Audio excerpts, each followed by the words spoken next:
All right, welcome back to class, everyone. We're beginning the end. We're at economics, and this, like I said before, is what you guys asked for.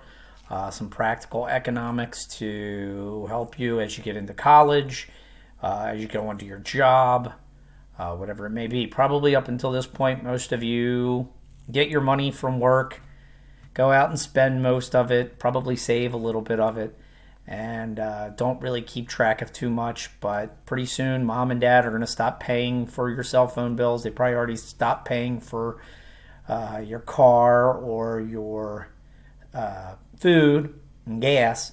But this is a life skill.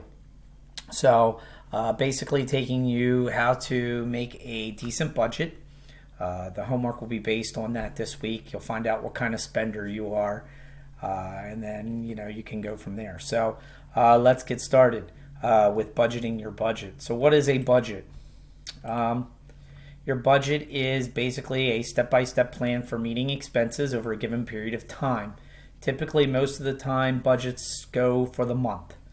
Uh, it's also known as a personal spending plan. Things in your budget can include obviously your income, and next week we'll take a look at your paycheck and what your income is and how you actually get what you get. We'll talk a little bit about it today. But it also will include things like gas, food, cell phone bill, your normal every expenses, your entertainment for you guys. That's a big one. All the things that you guys will be doing either on the college campus or just out and about after work, as you continue on in your life after Methacton. So the best thing to do is to figure out where your money is. One of the biggest things that young people do is they mess up their money, and then you're going back and you rely on mom and dad. But eventually, mom and dad are going to, hey, you need to fly on your own. So with that said, what are some of the benefits of budgeting? Well, the biggest thing is organization. And if you're an unorganized person, this is a tough one. You can get away with life in many things being organized. By the way, if you ever interview for a job and they ever ask you your weakness, organization is always a good one because it's not too bad. But always tell them you're working on how to improve your organizational skills. If you're somebody who's very organized, still, it doesn't hurt to say that. That's one you can kind of get away with. That's just a side note. But keeping your money organized is one of the biggest keys to financial success for your future. If you don't do this, you're going to get yourself into debt. You're going to then make some bad decisions, and that's why credit card companies are so powerful today and so economically wealthy, is because people have not learned to make good economic decisions. Even in the 2008 housing crisis, a lot of it was people that were buying houses they just simply couldn't afford because they weren't taking a look at their expenses. They weren't taking a look at the income and what a consistent income was, and they got themselves into a lot of trouble and then couldn't afford the houses they bought, and then they were underwater, which meant that their houses were worth less than what they owed on it. So it was a financial disaster. So understand that this isn't just about you guys because you're young. People make bad financial decisions all the time. Again, it gives you control over your money, which is always good, because if you're not in control of it, somebody else might be, including the bank, including all those creditors, and that's the last thing you want. It's a bad way if you find that girl or guy of your dreams. It's a bad way to start a relationship, is that one, or even worse, both of you are in a lot of debt to start. So this is a good way to get started now and hit the ground running. It's very important to get good credit. Good credit will help you out a lot. It'll get you things cheaper. It will give you the availability of more money when you ask for a house loan or a car loan or a business loan, whatever it may be. The better your credit, the better chances you have of a lower interest rate and better terms. The worse your credit, they're going to screw you, and you're going to be paying more in interest and more money to borrow than you really should be. So again, if you're not that person that's budgeting and organized now, you really need to get there. All right, I'll stop preaching now. So how do you get started? Well, the first thing to do is keep track of your income. Obviously, your biggest income is going to be what you make from work. It could be child support, public assistance, alimony if you ever get divorced, interest on your banking account, dividends from if you invest in stock, eventually Social Security when you get older. I have a few different ways. I put Excel, pencil and paper will do. There's a few different ways to keep track of that. Like I said, next week we're going to look at your paycheck, look at how much you make, and then how much you take home, and take the government's fair share out of it and all of that, so that you can actually see how much money you actually make from your paycheck, so you kind of begin to understand what it is. Because unfortunately, while you make it, everybody likes to have their hands into it, and it seems like the older you get, the more hands that want to come out and start grabbing stuff. And then when you have children, even more hands, because you guys always ask for money. So having 2 children your age, I'm getting that now. So understand that paycheck only goes so far. So if you're somebody who just gets that paycheck and just kind of spends it, oh, well, I got $150 and, I'm going to be wise and I'm going to save $10 and I'm going to spend the rest, that's going to be a difficult. You don't want to spend up to how much you're making, because next week you might not get as many hours, or there might be some pandemic and you don't have a job. So you never want to live paycheck to paycheck if you don't have to. So again, this is a way to get ahead. Now, one thing we'll talk about next week on your paycheck, but just to understand it, what is your gross income versus your net income? Gross income is what you make. So if you make $10 an hour and you work 10 hours, you make $100. That is your gross income. That's how much money total you'll make. Now, a lot of people will get these two terms, gross versus net income. Net income is actually how much you actually get in your paycheck, which is never more, usually less, always less.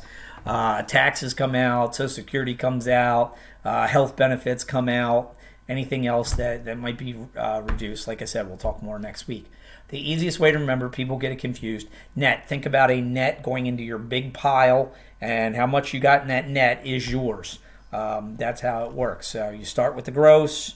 However much you net out of that pile, that's what you get to take home.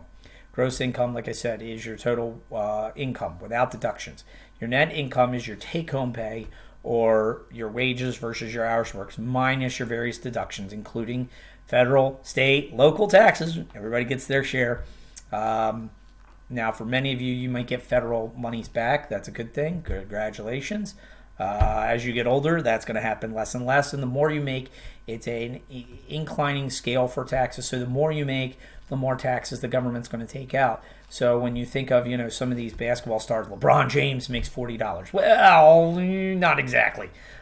He's at the top of that tax hole bracket, and the government takes about 50% of that. So, I think we could still live on $20 million. I think I'd be okay with that. But, understand that that's a large sum of money. And that's not including state, what the state's taking out. Local takes usually 1.5%. It depends on where you're at. Very small amount, but theirs is fixed. Insurance, obviously, is going to be a big part. And that's something when you look for a future career, insurance is very important. Healthcare is very expensive. So the better the insurance, the better financially you'll be. Retirement, 401k, almost every business offers this. If your company matches, that's a good thing. Get started in that early. And then if you belong to a job that has a union, you're obviously going to pay representation for that contract. So that'll be more money. Yeah, everybody, like I said, everybody's got their hand out, and they want to take hold of that money. So the net is what you bring home. So now that you know your income, what's next? Well, there's various kinds of expenses that you'll have. There's 3 kinds of expenses. There is the fixed expense. The fixed expense are things that you pay monthly, and that amount is fixed. So if you have apartment rent or a school loan payment, now that can change depending on how much you make, and that's another story altogether. I'll try to mention that at some point, because all of you obviously are going to be probably involved in some kind of student loans. Your phone bill's generally the same every month. These are things that you have to pay for every month. So that should be the first thing that comes out of your budget, is my fixed expense. When is it due? When does it come out? And we'll talk about that in a minute. Variable expenses are things that you're going to have to pay for, but the amount may adjust a little bit. Water bill, gas and electric. It depends on how much you use every month.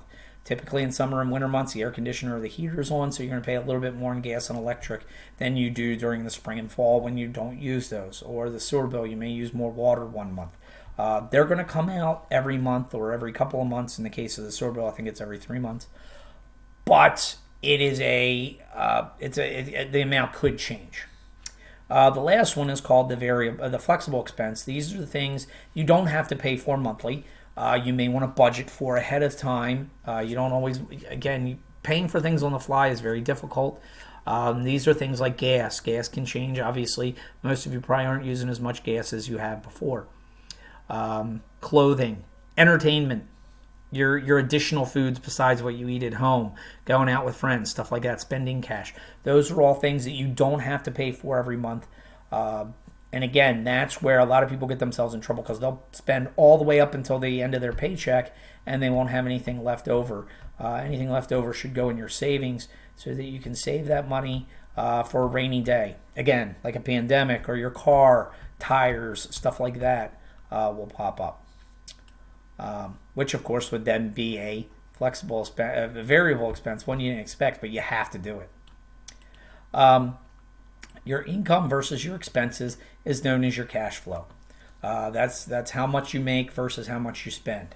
Obviously, if you're spending more than you're making, you're going to have to borrow or use credit. And again, that's why so many millions of Americans have credit issues because they spend more than they actually make. Welcome to the federal government. Unfortunately, unlike the federal government where we can print our own money and kind of do our own thing, we can't always afford to do that, and people get themselves in credit card debt, and it's very difficult to get out. So, or they'll get loans that are ridiculously high in interest rate, and they're very difficult to pay back. So, please try to avoid those if you can. That'll get you in a lot of trouble if you go down that road. All right, so how do I make my budget? Well, one of the easiest ways is a monthly calendar.